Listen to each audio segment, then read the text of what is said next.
Muy buenos días, mis amados hermanos y hermanas. No hay nada mejor que empezar el día con la inspiración de nuestros profetas. Espero te guste mucho este programa. Bienvenidos a Discursos y Profetas de Ven Sígueme con Walter Posada.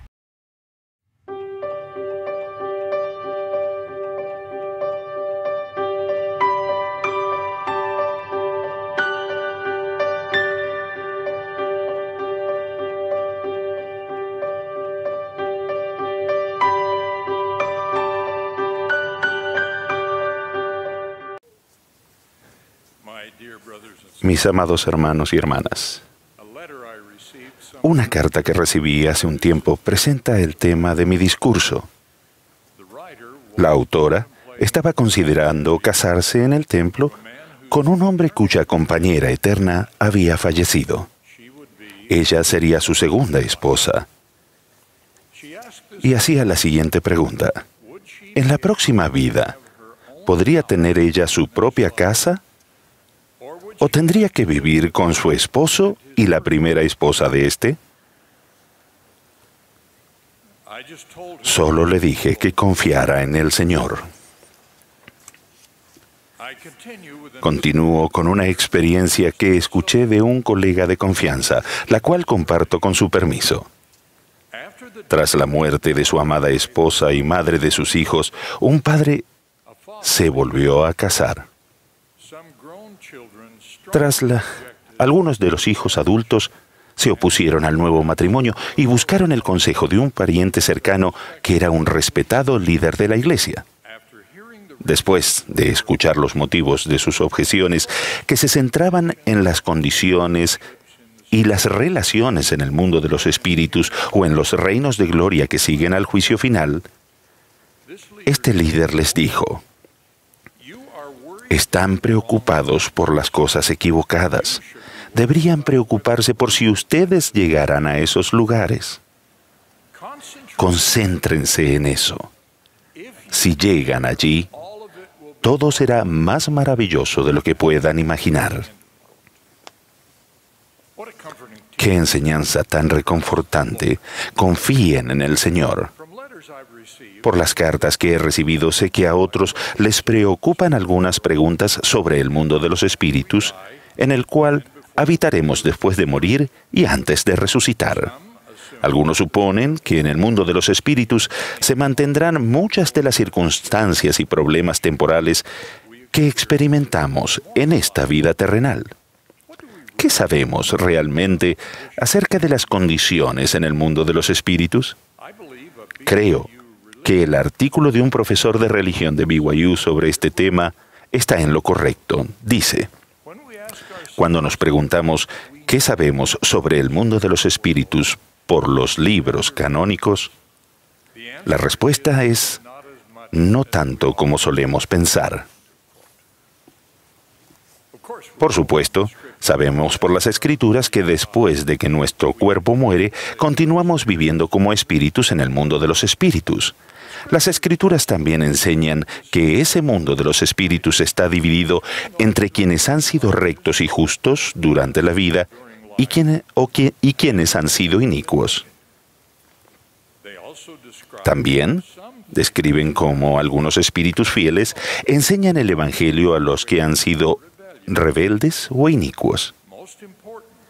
Lo que es más importante aún, la revelación moderna revela que la obra de salvación sigue adelante en el mundo de los espíritus, y aunque se nos insta a no postergar nuestro arrepentimiento durante la vida mortal, se nos enseña que es posible cierto arrepentimiento allá. La obra de salvación en el mundo de los espíritus consiste en liberar a los espíritus de lo que las Escrituras a menudo describen como cautiverio. Todos en el mundo de los espíritus están bajo alguna forma de cautiverio. La gran revelación del presidente Joseph F. Smith, que fue admitida en los libros canónicos como la sección 138 de Doctrina y Convenios, afirma que los muertos que han sido justos, que estaban en un estado de paz mientras esperaban la resurrección, habían considerado como un cautiverio la larga separación de sus espíritus y sus cuerpos. Los inicuos sufren además un cautiverio adicional, debido a los pecados de los cuales no se han arrepentido. Se encuentran en lo que el apóstol Pedro llamó cárcel espiritual. Se describe a dichos espíritus como presos o cautivos, o como echados a las tinieblas de afuera, con llantos y lamentos y el crujir de dientes, mientras esperan la resurrección y el juicio. La resurrección de todos en el mundo de los espíritus está asegurada mediante la resurrección de Jesucristo, aunque ésta ocurre en diferentes momentos para diferentes grupos. Hasta ese momento señalado, lo que las Escrituras nos dicen sobre la actividad en el mundo de los espíritus se refiere principalmente a la obra de salvación. Poco más se revela. El Evangelio se predica a los ignorantes, los impenitentes y a los rebeldes, para que puedan ser liberados de su cautiverio y puedan avanzar hacia las bendiciones que un amoroso Padre Celestial tiene reservadas para ellos. El cautiverio que se aplica en el mundo de los espíritus a las almas rectas convertidas es la necesidad de esperar a que se efectúen sus ordenanzas por representantes en la tierra. Ordenanzas que tal vez se les permita impulsar a fin de que sean bautizados y gocen de las bendiciones del Espíritu Santo. Esas ordenanzas por representantes terrenales también facultan a los varones a ser ordenados por representantes y a ponerlos a trabajar en los oficios del sacerdocio para que todos avancen para unirse y aumentar las huestes de los justos que pueden predicar el Evangelio a los espíritus encarcelados.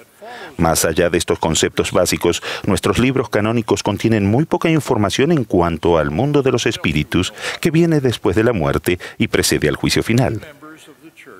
Muchos miembros de la Iglesia han tenido visiones u otras inspiraciones que les informan de cómo funcionan o se organizan las cosas en el mundo de los espíritus, pero esas experiencias espirituales personales no deben entenderse ni enseñarse como la doctrina oficial de la Iglesia.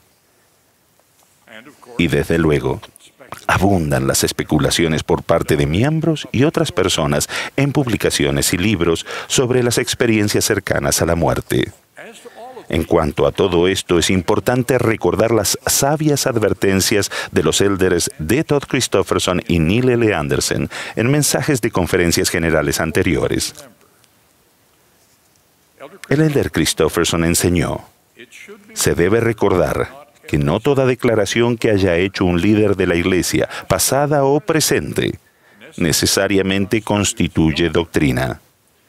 Comúnmente se da por entendido en la Iglesia que una declaración hecha por un líder en una sola ocasión a menudo representa una opinión personal que, aunque bien pensada, no quiere decir que sea oficial o se vincule a toda la Iglesia.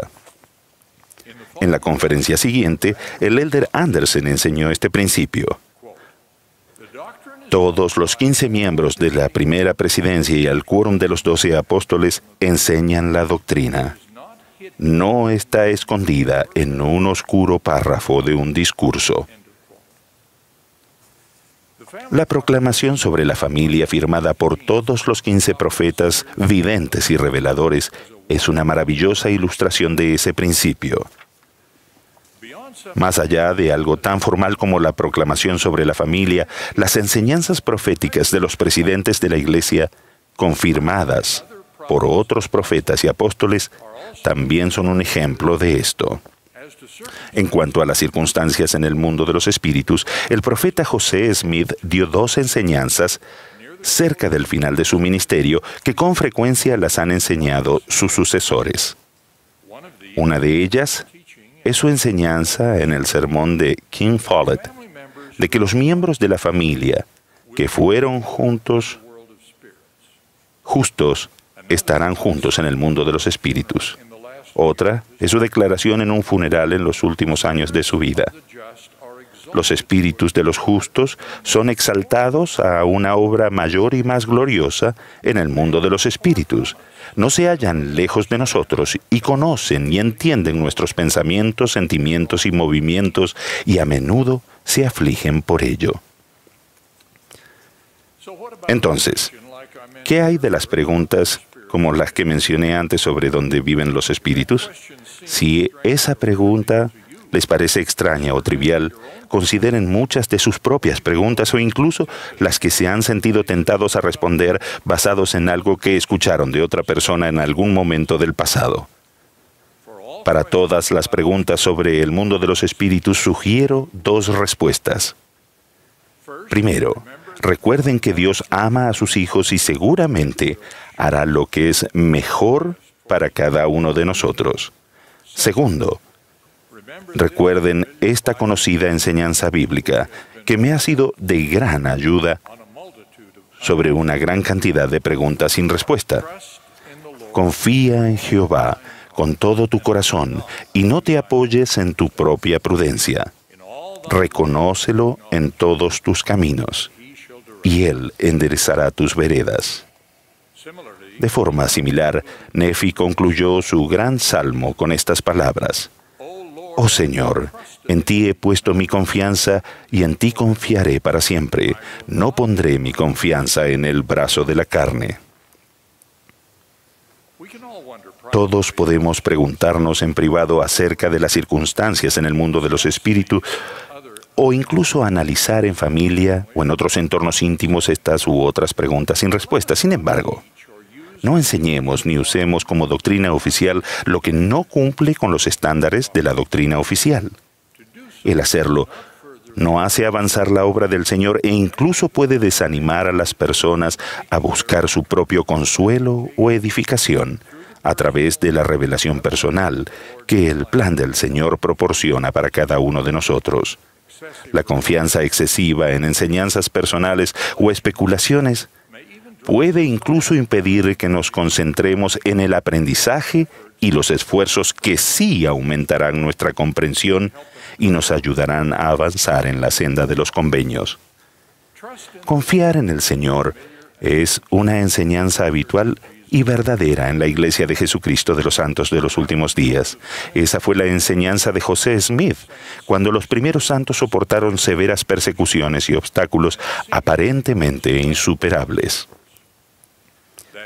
Ese sigue siendo el mejor principio que podemos usar cuando nuestros esfuerzos por aprender o nuestros intentos de hallar consuelo encuentran obstáculos en asuntos que aún no se han revelado o que no se han adoptado como la doctrina oficial de la Iglesia. Ese mismo principio se aplica a las preguntas sin respuesta sobre sellamientos en la próxima vida o reajustes deseados debido a acontecimientos o transgresiones en la vida terrenal. Hay tanto que no sabemos que nuestra única seguridad firme es confiar en el Señor y en su amor por sus hijos. En conclusión, lo que sí sabemos sobre el mundo de los espíritus es que la obra de salvación del Padre y del Hijo continúa allí. Nuestro Salvador inició la obra de declarar libertad a los cautivos. Y esa obra continúa porque mensajeros dignos y calificados continúan predicando el Evangelio, incluso el arrepentimiento, a aquellos que todavía necesitan su efecto purificador. El objeto de todo esto se describe en la doctrina oficial de la Iglesia dada en la revelación moderna. Los muertos que se arrepientan serán redimidos mediante su obediencia a las ordenanzas de la casa del Señor. Y después que hayan padecido el castigo por sus transgresiones y sean lavados y purificados, recibirán una recompensa según sus obras, porque son herederos de salvación. El deber de cada uno de nosotros es enseñar la doctrina del Evangelio restaurado, guardar los mandamientos, amarnos y ayudarnos unos a otros y efectuar la obra de salvación en los santos templos. Testifico de la verdad de lo que he dicho aquí y de las verdades que se enseñaron y que se enseñarán en esta conferencia. Todo esto es posible gracias a la expiación de Jesucristo. Como sabemos por revelación moderna, Él glorifica al Padre y salva todas las obras de sus manos. En el nombre de Jesucristo.